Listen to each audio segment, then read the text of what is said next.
my Java program for part 2 of QuickChat. So this basically is, it shows how basic messaging application works. Okay, and it allows the user to enter the message, enter the amount of messages it wants to send, and the number and who they want to send, which recipient they want to send the message to, and it stores the message. It also deletes the message. So basically, this is where the user can, like, it has the power to do or to send the message or delete the message, right? So basically the system is divided into three main parts. So we firstly have the main class, as we all know.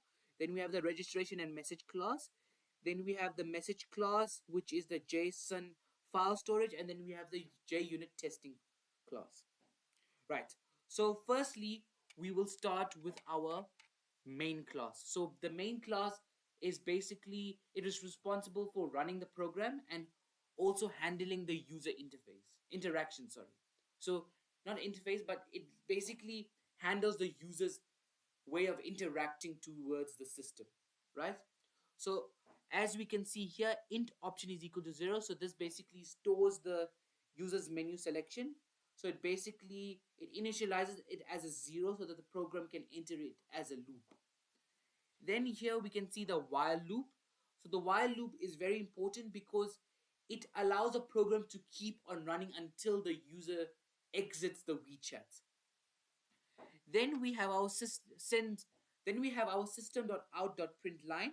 So as we can see, we have number 1, 2, and 3. So here, this is the options that the user has so that it can either send the message or see the message, recent message, or quit the WeChat. Then we have our option.input.next integer and next line. So this basically takes the user's input. So that's the main function of this here, just to take the user's input. Then we have our if option is equal to 1. So this is basically, it's like a block. It's a block that runs when the user chooses to send the message, basically. Then we have our integer number of messages equal to int dot next line and dot next integer. So this basically allows the user to decide how many messages the user wants to send. And this is important because, it's flexible. The user isn't limited to do only one. He can send more than one. Then we have our while, the number of messages. So this is like a loop that ensures that the message, like, it repeats the number of messages that is selected. So that's when the user selects the number of messages that have been selected. Then we have our message ID generation. So if we go a bit down here, we can see our message string message ID. So this basically calls the method so that it generates like a random 10-digit message ID, right? Then we have our string recipient is equal to dot next line. So this basically enters the recipient's phone number. Same thing in the next line, the string message. This basically, it stores the actual message that is typed by the user. Then we have our message length. So this makes sure that when the user enters its message, it doesn't exceed the 250 characters. Why this is important is because this could cause problems, because now if it exceeds 250, it takes time for the program to, like, send the message. Now if it is a proper deadline, it needs to be less than 250, and it also notify the user that it has exceeded the 250 limit. Okay, then we have our registration dot check message dot eid. Right. So now we have our if statement, which is our registration message dot check message id. So this basically checks whether the ID is has generated the 10 digits exactly. Then we have the recipient's validation. So the recipient's validation is right here. We can see that this is basically, it validates that the recipient's number must start with the international code of +27 and then rest 9 numbers. Then we have our message hash creation. So this is the message hash creation. So this basically, it generates like a unique message fingerprint basically.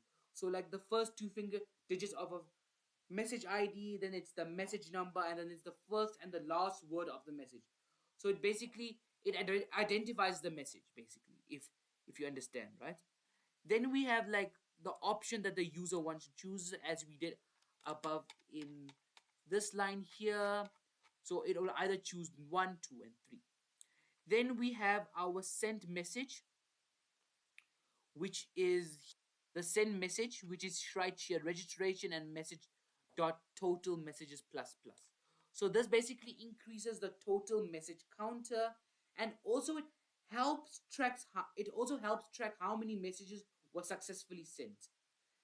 Then we have our display message, which is, so this basically, it just displays like the full message details in a structured format. Then we have the discarded message. So this basically, it the user can delete the message if they choose not to send the message. Then we have our message store message. So message store message. So this basically, it saves the message into like a JSON file for like if it wants to retrieve the message at a later stage. Then we have our loop control right here. So this basically, it moves the loop forward so that it processes the next message. Then we have the total number of messages that have been sent plus the registration and message dot return total messages. So this basically just displays how many messages that the user has successfully sent. Right. So now we have done with the main class. Now we're going to go to the class that consists of that is a combination of part 1 and part 2. Right. So this in this class, it contains all the logics of the system, right?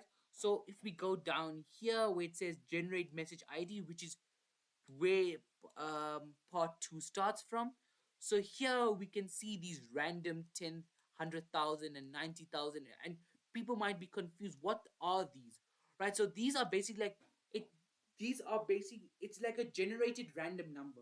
As we can see here, if we go up, java.random, so this will just show like a random amount of amount of numbers. So basically, it just creates two random 5-digit numbers in that like in that bracket, so it doesn't exceed this amount, right? Then we have our message ID validation. So here we can see the message ID length. So it just ensures that the ID is valid and has been correctly formatted basically. Then we come to our recipient's validation.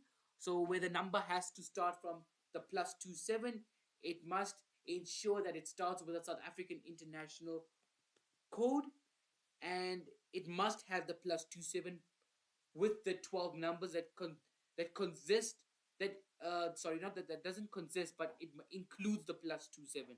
So the +9 numbers. Then if we go but down, we have our create message hash.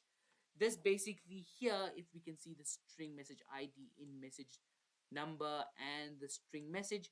So this basically, it splits the message into words. So it basically combines the first and the last word, right? So that easier for the user to like it's easier for the user to read, and also to form also it's basically more readable for the hash to format. Then we have our print method. So this basically, it's like it formats the message output neatly so that it is easier for the reader to use. Just like the hash just creates it more consistent and readable.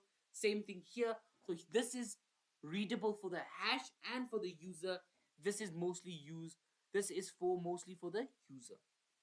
Then we just have our total message counter where we've used the hashes here. So this is mostly the hashes, not the meshes. This is just the printing of the messages. So it will print out the message ID, the message hash, the recipient's number, and the message that the user has sent.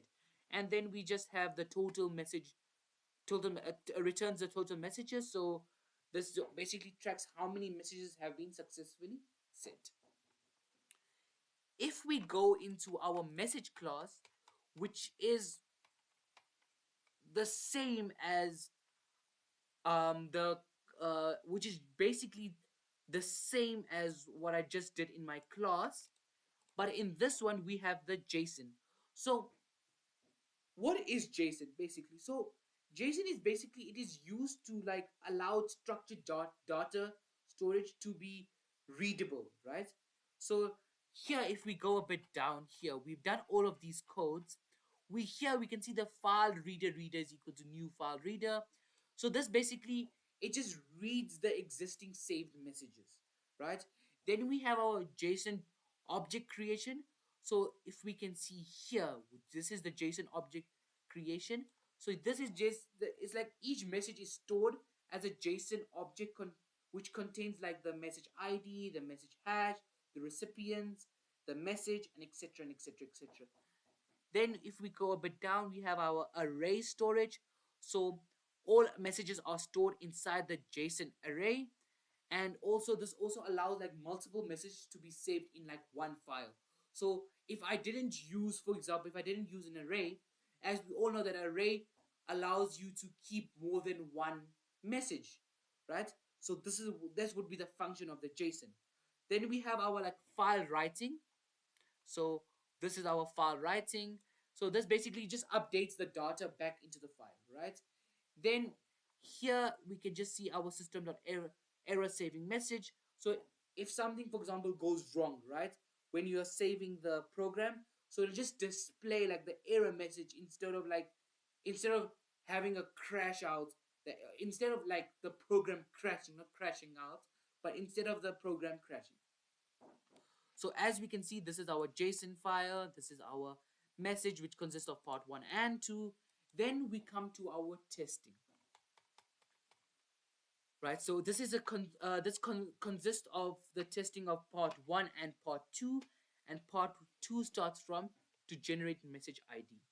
So as we can see here, we have asset equals, asset true, and asset false, right? In my last video, I did explain what they are, but I'll explain it again. So for assert equals, it basically just checks if it checks the expected versus the actual output. Then the assert true is it checks if the condition is for correct. Same thing with assert false. It's just the opposite. It just checks if the condition fails correctly. Right. So basically, what is being tested in this?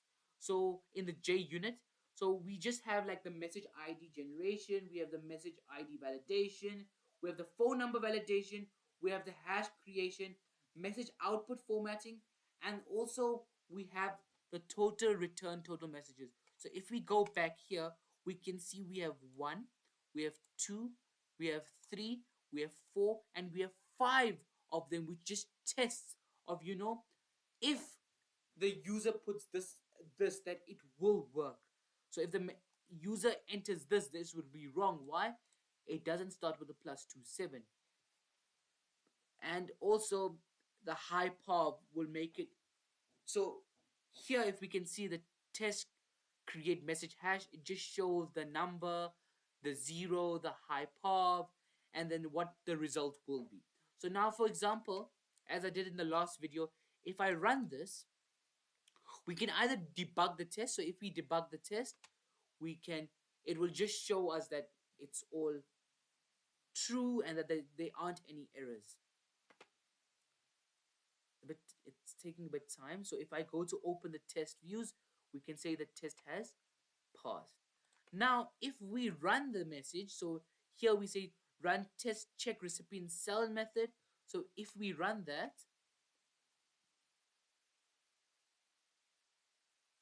and we open the test results, we can see that the test has passed. that there aren't any errors. So these play buttons here just show that we can run the message. So now I'm going to be doing the test print message. So we're going to see if it's, so if we go to open test result, it has passed. Now we're going to be doing the output to see, like, all the code is here, but is the code working? We can't see any red lines, no errors, but is the code actually working? So here, before we run the program, we always build and clean to make sure that there aren't any errors that are going to corrupt the program. Not corrupt, but like break the program. So now so as we can see, the build has been successful. We're gonna just run the program and we're gonna go from the beginning. Right. So firstly, because since my program begins with part 1, we will be doing our part 1. So I have my name, I have my, okay, sorry guys, been an accident, might have just closed it. So we're gonna run it again. So let's just run that again.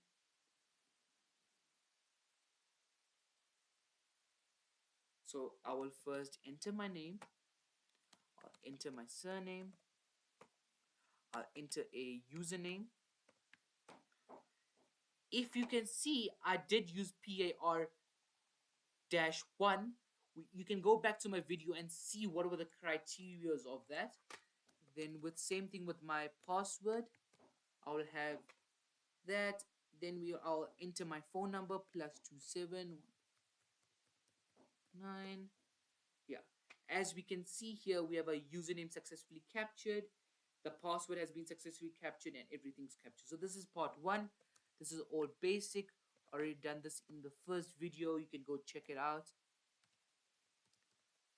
And guys, make sure that we also, whenever we're doing the output, that the password should always match the password here. It shouldn't be a different one. Now we come to our main part, which is POE part 2. So firstly, I will send a message. It will then ask me how many messages I would like the user wants to send. So let's just say 2. Then I will enter the recipient's like number. So this is the number, and then I'll just say hello Mark. Now if you can see, I've sent 2 messages. I've said that I want to send 2 messages. Here's the cell number, +27. Here's my message I've sent, hello Mark. The message, so now the criteria have all matched. Now if I say press 1 again, it will show me all the details of the first message I sent, which was hello Mark. So here you can see message ID, which is 17, which is a random number. We can see the message hash, which is 17 to 1. So it will just show hello Mark, which it will just pick up the number of words. We have the recipient's number, then we also have the message. Now if I want to send the message again, as I did choose to do that message, I'll just say enter. I will say my hello and goodbye.